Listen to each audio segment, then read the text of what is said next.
Today, we're going to make cream spinach. Use a fork to mash a little softened butter and flour together. This will thicken the sauce. Melt some more butter in a Dutch oven over medium heat.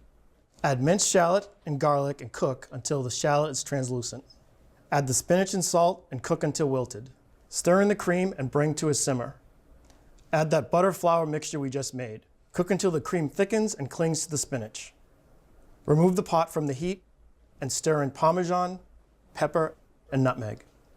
Transfer the spinach to a warm, shallow dish and serve.